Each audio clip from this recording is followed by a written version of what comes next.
두어 달 전에 제가 이제 가끔 들어가 보는 그 웹사이트가 있습니다. 그래도 꽤 자주 들어가 보는 사이트인데요. CIA 월드 팩트북이라는 사이트인데, 이 사이트에 들어가면은 전 세계 각국에 대한 기본적인 정보들이, 최근 정보들이 쫙 나와 있어요. 그 나라에 대한 브리프 히스토리부터 시작해가지고 정치, 경제, 사회, 문화, 인구 문제 뭐 등등 다, 기후 다 나와 있습니다. 그래서 제가 관심을 가지고 어느 나라에 대해서 알고 싶어 할 때 꼭 들어가서 이제 확인해 보는 그런 사이트인데, 두 달 전에 들어가서 확인을 해보니까 2021년 작년에 한국의 1인당 GDP가 일본을 추월했습니다. 1000불이 더 많았어요. 그리고 2022년인 올해 통계를 보면은 1인당 GDP가 한국이 44,621불이고 일본이 42,248불로 나와 있습니다. 즉 한국이 약 2,400불 정도 높게 나와 있습니다. 무슨 얘기냐 하면은 이제 한국이 경제라는 면에서 볼 때 이미 완전히 선진국이 됐다, 그런 얘기죠. 일본보다 오히려 지금 높은, 물론 그 이제 해마다 왔다 갔다 하지만 일본이나 한국 그리고 유럽으로 가면은 프랑스하고 영국이 우리랑 비슷해요. 그 네 나라가 거의 비등비등한 수치입니다. 유럽에서는 그 이 나라들보다 높은 나라는 독일 하나밖에 없어요. 독일이 한 10,000불 정도 더 높고요. 미국은 또 그거보다 한 10,000불 정도 더 높습니다. 자, 그렇게 보면은 한국이 이제 뭐 명실공히 선진국이 됐다, 이렇게 볼 수가 있을 것입니다. 근데 일본하고 우리가 비교를 해본다면은 일본이 남한 인구의 2.5배 정도 되잖아요. 그러니까 국가의 1년 총생산으로 하면은 일본이 현재 2.5배 정도 되겠죠. 그러나 남북이 통일이 되고 통일 한국의 1인당 GDP가 일본하고 비슷해진다면은 통일 한국의 경제력이 일본의 3분의 2 수준이 됩니다. 그렇게 되면은 한국은 그냥 선진국이 아니고 세계적인 강국의 반열에 오르게 될 것이다. 저는 그렇게 짐작을 합니다. 그렇기 때문에 통일은 우리 민족의 숙제 중에 숙제예요. 여기서 중요한 것은 남북한의 정치적 통일 이후에 여하의 남북한이 경제적 통일과 사회 문화적 통일을 이루어가느냐 하는 것이고요. 우리 교회의 입장에서, 우리 믿는 사람들 입장에서는 그것보다 더 중요한 것이 이제 북한의 복음화가 되겠죠. 북한의 복음화가 제대로 되면은 조금 전에 제가 말씀드린 그 통일의 과정들은 저절로 이루어질 것이다. 저는 그렇게 믿습니다. 자, 그런데 현재 한국에는 대략 3만 명 정도의 탈북민들이 살고 있습니다. 고난의 행군 이후 북한의 경제적 실상은 우리가 너무나 잘 알고 있듯이 평양 지역을 제외한 수많은 북한 주민의 삶이 한국의 60년대 수준 내지는 그거보다 못한 상황에 있습니다. 그러한 삶을 살다가, 그렇게 열악한 삶을 살다가 탈북해서 남한에서 살고 있는 탈북민들이 남한 사회에 잘 정착을 하고 소망을 가지고 살아가면서 잘 동화된다면 그것이 이미 다가온 통일이라는 거죠. 그 과정을 앞으로 우리가 진짜 통일이 되면 대대적으로 밟아 나가야 되기 때문에 지금 탈북민들이 3만 명 정도 되는 탈북민들이 남한 사회에 잘 정착해서 동화가 될 수 있다면 그것은 통일을 앞당겨서 미리 연습하는 과정이 될 것이다라는 것입니다. 자, 그렇게 됐을 때에 실제로 통일이 됐을 때 우리는 훨씬 빨리 그리고 수월하게 진정한 통일의 과정을 밟을 수 있게 될 것입니다. 그래서 우리는 탈북민들에 대해서 비록 우리가 미국에 살고 있긴 하지만 같은 한민족으로서, 한국 사람으로서 더욱 관심을 가지고 그분들을 우리가 어떻게 도울 수 있을지 모색해야 될 것입니다. 제가 개인적으로 이제 내년부터 본격적으로 한국에서 사역을 하려고 하는 이유 중에 하나이기도 해요. 자, 그래서 우리는 미리 다가와 있는 통일인 3만 명 내지 3만 5천 명의 탈북민들이 한국 사회에 잘 정착하도록 돕고 격려하고 하는 일을 해야 됩니다. 그리고 또한 그게 바로 탈북민들을 세컨 클래스 시티즌으로 취급하면 안 되는 이유인 것입니다. 그분들이 바로 우리의 형제 자매들이거든요. 이제 우리들의 조국인 한국은 명실상부하게 선진국이 됐습니다. 선진국은 됐지만 아직 선진화의 과정은 끝난 게 아니에요.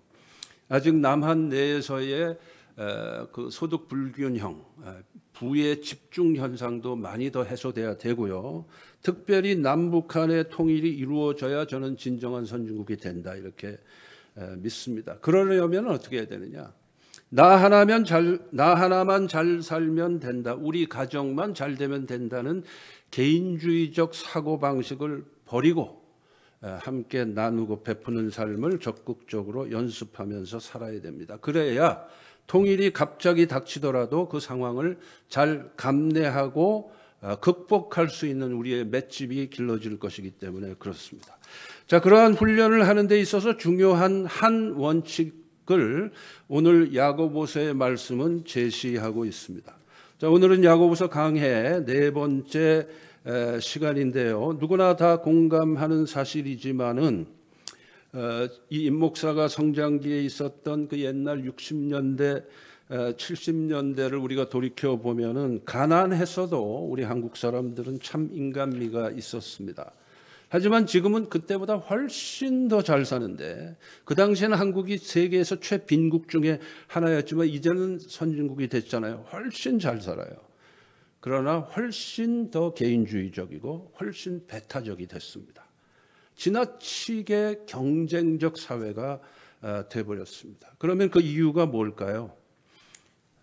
우리들의 배금주의적, 출세지향적, 성공지향적 욕심 때문이 아닐까요? 자, 그렇다면 왜 우리는 많이 가질수록 더 욕심이 커지는 것일까요? 오늘 본문 말씀은 우리 인간들이 지니고 있는 욕심, 본문에서는 정욕이라고도 표현하고 있는데 거기에 초점이 맞춰져 있습니다. 영어 성경 뉴 인터내셔널 버전으로 보면은 이 정욕을 desire라고 번역을 하고 있지만 원어와 비교해서 번역을 한다면 desire for pleasure라고 번역을 해야 더 맞습니다. 즉 다시 말하면 이 정욕이라는 것은 쾌락적 욕망을 말하고 있는 것입니다. 자, 오늘 본문 1절을 제가 다시 읽습니다. 너희 중에 싸움이 어디로부터 다툼이 어디로부터 나느냐? 너희 지체 중에서 싸우는 정욕으로부터 나는 것이 아니냐? 본서의 저자 야고보는 이미 결론을 가지고 질문을 합니다. 우리가 왜 인생을 살면서 서로 지나치게 경쟁을 하고 악의다툼을 하고 분쟁을 하는가? 그것은 우리 속에 있는 정욕, 즉 쾌락적 욕망 때문이다 라는 것이죠. 자, 여기서 그러면서 이 야고보는 싸움이라는 말과 다툼이라는 말을 쓰는데요. 이 싸움이라는 말은 원어인 헬라어로 본 플레모이라는 말이고요. 근데 플레모이의 원래 뜻은 전쟁입니다. 그냥 싸움이 아니에요. 전쟁, war. 전쟁이고요. 또 여기서 다툼이라고 하는 단어는 마카이라는 말인데 이것은 전투라는 뜻이에요. 그냥 싸움이라는 번역으로는 대변이 되질 않아요. 얼마나 인간들의 싸움이 치열한지, 다툼이 치열한지, 경쟁이 치열한지 전쟁, 전투라는 말을 사용할 수밖에 없음을 본서는 시사하고 있습니다. 농담을 하나 하자면요, 오래전에 팰리세이드 파크에서 식당을 하는 어떤 분에게서 들은 얘기인데요. 한 10년쯤 된 것 같아요. 식당에서 음식을 먹고 팁을 제일 적게 내는 사람들이 목사님들이고 그 다음이 장로님들이래요. 뭐 그분의 개인적인 의견이겠지만은, 하지만 그 얘기를 목사인 제가 들었을 때 그렇게 기분 좋은 내용은 아니었습니다. 근데 목사님들 뭐 돈이 좀 이제 없으니까 뭐 그렇더라도 장로님들까지 그 대열에 동참을 하시면은 안 되겠죠. 물론 농담입니다. 이 머릿돌 교회 장로님들은 다 예외라고 저는 믿습니다. 자, 식당에서 밥 잘 먹고 나서 뭐 그렇게 따질 거 없잖아요. 예, 대충 줄 거 주고 받을 거 받고 그러면 되는 거지. 뭐 이렇게 계산을 해가지고 뭐 그럴 필요 없죠. 예, 본래 식당에서는요, 팁을 좀 더 많이 넣는 게 더 좋아요. 그게 유리합니다. 팁을 좀 더 많이 놔야 서비스가 좋아지거든요. 그 단골 손님이 되면 갈 때마다 서비스가 좋아집니다. 우리가 불친절한 대우받고 식사하려면 집에서 먹지 왜 밖에 나가서 먹습니까?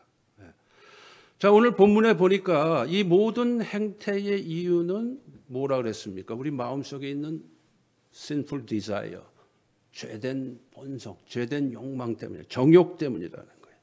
이 정욕이라는 말은 원래 헬라어로 헤이도논이라는 말인데요. 이 헤이도논이라는 말에서 그 영어의 쾌락주의를 히다니즘이라고 그러죠. 히다니즘이 바로 이 헤이도논과 같은 어원이에요. 이 쾌락주의라는 게 뭐냐? 헤이도논이 뭐냐? 인생의 주 목표가 쾌락이 되는 삶입니다. 나의 정욕과 욕심을 채우기 위해서 수단과 방법을 가리지 않는 삶의 모습, 그것이 헤이도논입니다. 그런데 그런 사람들끼리 만나면 어떻게 될까요?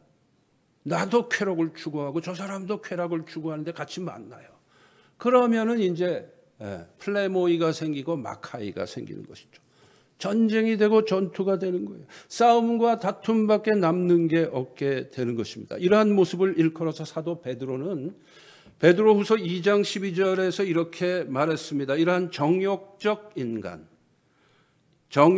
인간의 모습을 일컬어서 이성 없는 짐승과도 같은 삶이라고 아주 직설적으로 표현을 했습니다.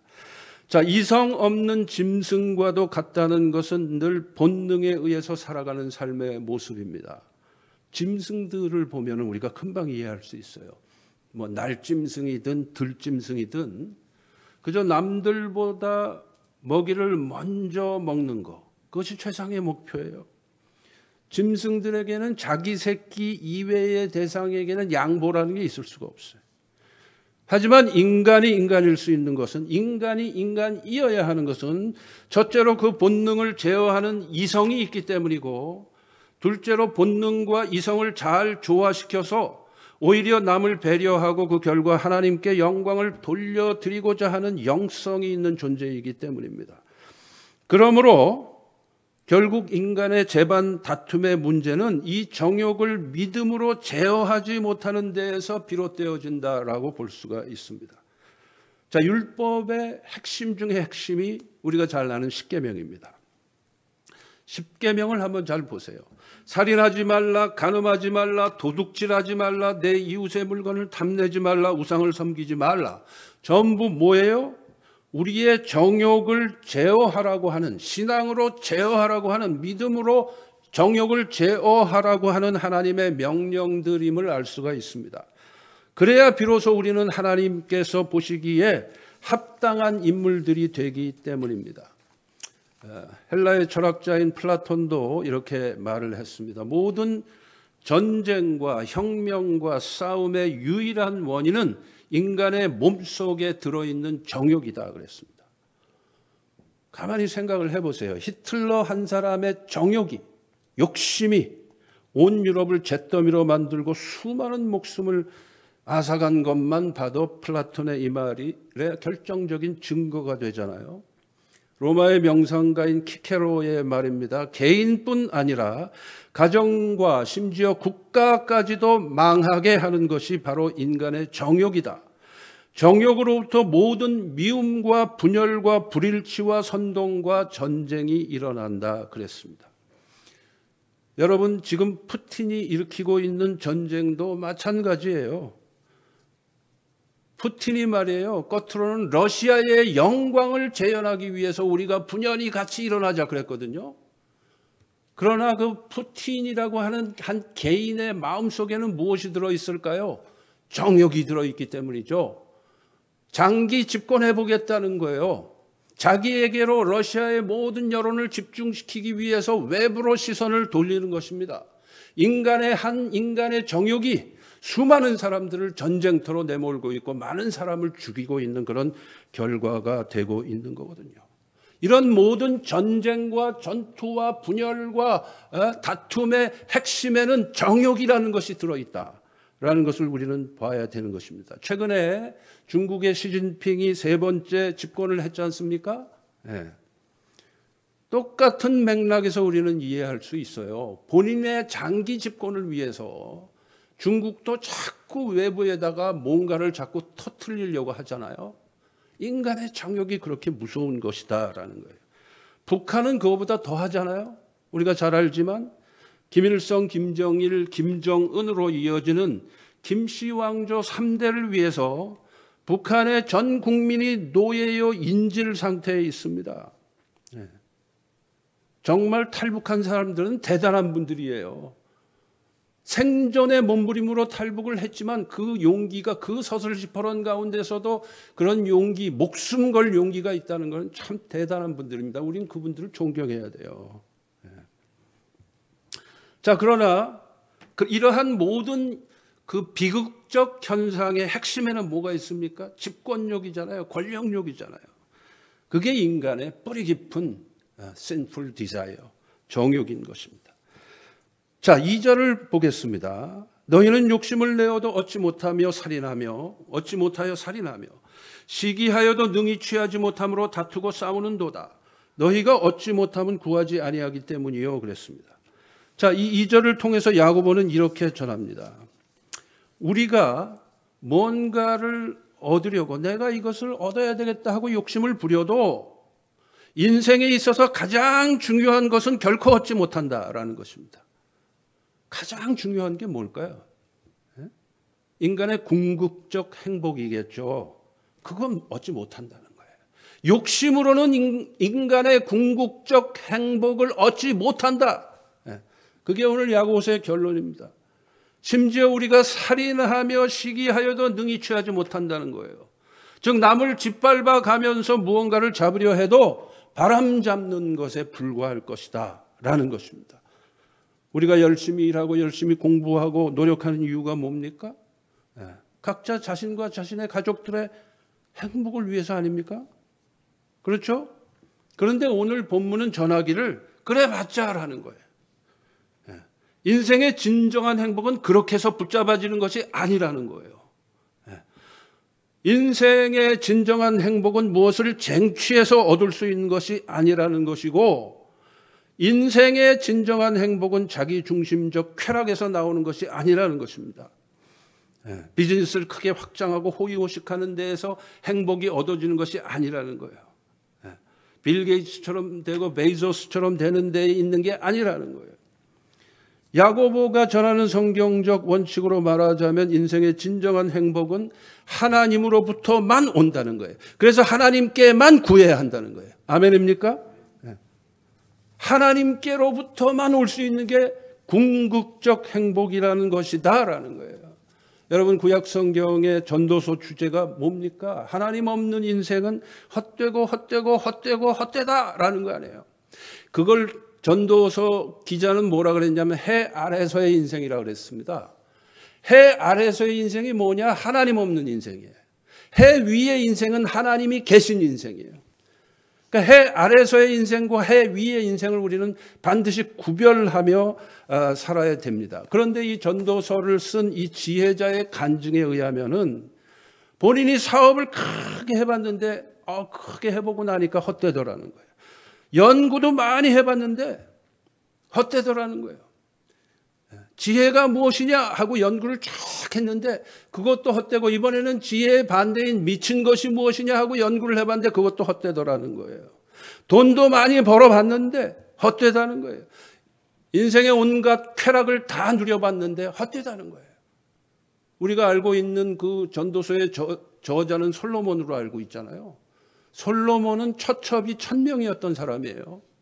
한국의 의자왕은 그 3배였지만 1000명의 처첩을 거느리고 있었는데 그렇게 쾌락을 누려봤어도 결론은 뭐냐? 헛되고 헛되다라는 거예요.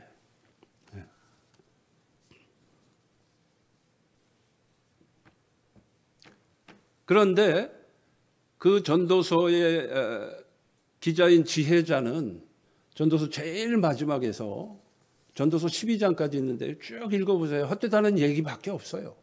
근데 12장 제일 끝날 때 결론이 나와요. 끝까지 안 읽으면 전도서의 결론을 알 수가 없어요. 12장 제일 끝에서 그러므로 여호와를 경외하고 해 위에, 그런 표현은 없지만 해 아래에서의 삶을 살지 말고 해 위의 삶을 살아라 라는 거거든요. 즉 하나님 없는 인생은 헛된 것이다. 그러므로 하나님 있는 인생, 하나님과 동행하는 인생 속에만 진정한 의미가 있고 행복이 있다라는 거예요. 가치가 있다라는 것입니다. 어느 날 어떤 도시에 훌륭한 남편감을 파는 백화점이 있었대요. 뭐 실화인지 아닌지 저는 잘 몰라요. 여러분이 들어보시고 판단을 하시기 바랍니다. 특별히 우리 미혼인 자매들 잘 들어야 돼요. 이 아가씨 두 사람이 말이에요. 그 백화점으로 남편감을 사러 갔대요. 지갑에다가 돈을 두둑하게 넣고 갔는데 가보니까 백화점 정문에 상품 구매에 관한 설명이 적혀 있더래요. 그 설명은 이런 내용이었습니다. 본 백화점은 5층 건물로 되어 있습니다. 1층부터 물건을 볼 수 있는데 일단 다음 층으로 올라간 후에는 그 이전 층으로 절대로 내려올 수가 없습니다. 그게 상품 구매 요령이었대요. 그래서 이 두 아가씨가 1층으로 들어갔는데 진짜로 훌륭한 남편감들이 쫙 진열이 돼 있더래요. 근데 거기 진열된 남편들의 그 모습을 보니까 전부 훌륭한 직장이 있고 아이들을 굉장히 좋아하는 그런 사람들이었다는 거예요. 그러자 두 아가씨는 이렇게 서로를 보면서 말을 했대요. 야, 괜찮은데 일단 한 층만 더 올라가 볼까? 하면서 2층으로 올라갔대요. 2층에 올라가니까 그 훌륭한 남편감들이 쫙 진열이 돼 있는데 좋은 직장이 있고 아이들을 좋아하면서 게다가 아주 잘생긴 남자들이 쫙 진열이 돼 있더라는 거예요. 와, 원더풀 하면서 자, 그럼 우리 한 층만 더 올라가 볼까 하면서 3층으로 올라갔대요. 3층에 올라가니까 글쎄 좋은 직장이 있고 아이들을 좋아하면서 아주 잘생긴 데에다가 집안일까지 잘 도와주는 그런 사람들이 있더래요. 그러자 그 아가씨들이 서로 이렇게 말했대요. 야, 3층이 이 정도면 4층은 더 대단할 거야 하면서 신나서 4층으로 올라갔대요. 4층에 올라가니까 말이에요. 어떤 남편감들이 있었을까요? 상상을 해보세요. 공식대로 하면 첫째, 좋은 직장이 있고 그 다음에 아이들을 좋아하면서 거기에다가 잘생긴 데에다가 집안일도 잘 도와줄 뿐 아니라 거기다 로맨틱하기까지 하더라는 거예요. 기가 막힐 일이죠. 그래서 그 두 아가씨가 서로 손뼉을 치면서 그랬대요. 야, 4층이 이 정도면 5층은 상상을 초월하겠지? 그러면서 마지막 층인 5층까지 뛰어서 올라갔대요. 근데 여러분은 기억하시죠? 일단 위층으로 올라가면 도로 못 내려오는 거. 5층에 딱 올라가니까 앞불사 안내문이 하나 딱 붙어 있더래요. 안내문의 내용이 뭐냐? 5층 물건은 품절, 만족을 모르는 당신은 왼쪽 끝으로 쭉 나가면 비상구가 있으니까 속히 나가주세요. 그렇게 되어 있더래요. 이런 상황에 딱 맞는 말씀이 야고보서에 나옵니다. 야고보서 1장 15절 말씀인데요. 우리가 많이 암송하잖아요. 뭐죠? 욕심이 잉태한즉 죄를 낳고 죄가 장성한즉 사망을 낳느니라. 욕심 부리다가 완전히 망한 케이스예요. 자, 3절을 읽습니다. 3절, 구하여도 받지 못함은 정욕으로 쓰려고 잘못 구하기 때문이라. 자, 우리는 우리의 진정한 행복은 쾌락적 추구의 삶에 있는 것이 아니고 하나님께 있다는 것을 확인했습니다. 거기에서 한 걸음 더 나아가서 우리는 바로 그러하신 하나님께 우리가 원하는 바를 하나님의 뜻 안에서 구하면서 살아야 돼. 그게 진정한 행복의 첩경입니다. 그런데 하나님께 구할 때 뭐라 그랬느냐? 정욕으로 잘못 구하면 받지를 못한대요. 그게 아주 결정적인 키입니다. 하나님의 뜻에 합당하게 구해야 돼요. 우리가 기도를 할 때 하나님의 뜻에 합당하게 기도를 해야 된다는 거예요. 정욕으로 잘못 구한다는 것은 쾌락적 자세로 하나님께 구하는 것이 되고 그래 봤자라는 거예요. 사실 그렇게 구하는 것은요, 엄밀하게 말하면 하나님을 하나님으로 믿는 게 아니고 하나님을 우상으로 믿는 거예요. 하나님의 뜻과 상관없는 것을 하나님께 구하면 내가 믿는 그 하나님은 하나님이 아니에요. 내가 만들어 놓은 우상이지. 그렇게 되면 그거는 불경죄에 해당되는 거예요. 하나님은 우리의 쾌락적 추구에 반응하시는 분이 절대 아닙니다. 만약에 우리의 쾌락적 추구에 그러한 구함에 하나님께서 반응하신다면 그 하나님은 하나님이 아니고 우상이 돼버립니다. 그런 걸 보고 다른 말로 뭐라 그러느냐? 기복신앙이라고 그러는 거예요.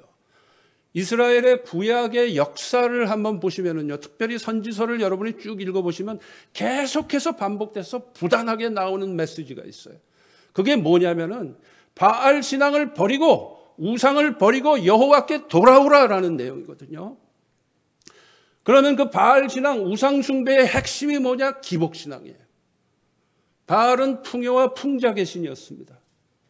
그리고 쉽게 믿을 수 있는 신이에요. 조건이 별로 없어. 그 앞에 가서 빌기만 하면 된다고 믿는 대상이 바알이에요. 그게 우상 숭배의 핵심입니다. 그것이 요즘의 교회 안에서 이야기되어지는 걸로는 그게 바로 기복 신앙이에요. 뭐 교회에서 누가 우상 숭배합니까? 기복 신앙이 곧 우상 숭배다 이게. 어디까지나 나의 뜻이 하나님의 뜻과 합치될 때에만 하나님께서는 응답하신다는 거예요. 그런 기도만 들어주신다는 거예요. 그래야 그 가운데 우리 인생의 진정한 행복이 존재한다라는 것입니다. 결론은 이것입니다. 우리가 쾌락을 추구하는 삶 가운데 있으면 그래서 기도의 문이 막힌다라는 거예요. 기도가 안 되는 게 정상이에요. 거기서도 기도가 되면 그건 우상숭배라니까. 기복신앙이라니까. 그러므로 우리는 우리의 삶의 패러다임을 완전히 바꿔야 돼요. 어떻게 바꾸느냐? 자기중심, 나중심, self-centeredness에서 God-centeredness로 바꿔야 돼. 하나님 중심으로 완전히 바꿔야 돼. 한문 용어로 환골탈태해야 됩니다. 환골탈태가 무슨 뜻인지 아시죠? 환골, 뼈를 바꾸는 거예요. 탈태는 껍질을 벗는 거예요. 태를 벗는 거예요. 우리 인생 자체의 중심을 바꾸는 거예요. 환골이니까. 뼈를 바꿔야 돼. 중심을 나 중심에서 하나님 중심으로 바꾸는 거예요. 우리의 삶의 모든 모양을 옛 모습은 다 벗어버려야 돼. 그게 탈태예요. 다른 말로 하면 패러다임 시프팅입니다. 인생의 패러다임을 나 중심에서 하나님 중심으로 완전히 바꾸는 환골탈태. 그걸 하라는 거예요. 오늘 말씀은 그렇게 하라는 거예요. 그리고 그 하나님 중심의 삶은 인간관계 속에서는 나누고 베푸는 삶으로 나타나야 됩니다. 움켜쥐지 말고 풀어놓으시기 바랍니다. 그게 하나님이 인정하시는 삶이 됩니다. 한 가지 얘기를 여러분들과 나누고 설교를 마치도록 하겠습니다. 1995년 10월 10일에 캐나다 뉴펀들랜드 해안에서 있었던 일인데요. 미국 군함과 캐나다 당국 사이에 있었던 무전기 대화 내용입니다. 미국 군함에서 이렇게 발신을 했습니다. 충돌을 피하려면 북쪽 방향으로 기수를 15도 돌리시오. 캐나다 측에서 답신이 왔습니다. 귀선의 방향을 남쪽으로 15도 돌릴 것을 권고합니다. 미국 군함 측에서 다시 메시지를 보냅니다. 여기는 미 해군 군함의 함장이요. 다시 경고합니다. 귀선의 방향을 돌리시오. 캐나다 측에서 답신이 왔습니다. No. 다시 말합니다. 귀선의 방향을 돌리시오. 미국 군함에서 다시 메시지를 보냈습니다. 여기는 항공모함 USS 링컨입니다. 미국 대서양 함대 내에서 둘째로 큰 전함입니다. 우리는 구축함 3척과 순양함 3척 그리고 수도 없는 호위 함정을 동반하고 있습니다. 당신의 배를 15도 북쪽으로 돌릴 것을 요청합니다. 귀선이 돌려야 할 방향은 단지 북쪽으로 15도에 불과합니다. 만일 그렇게 하지 않으면 우리 배의 안전을 위해서 적절한 조치를 취할 수밖에 없습니다. 그러자 캐나다 측에서 답신이 왔습니다. 여기는 등대입니다. 이상. 기준이 되는 쪽은 항공모함이 아니고 등대입니다.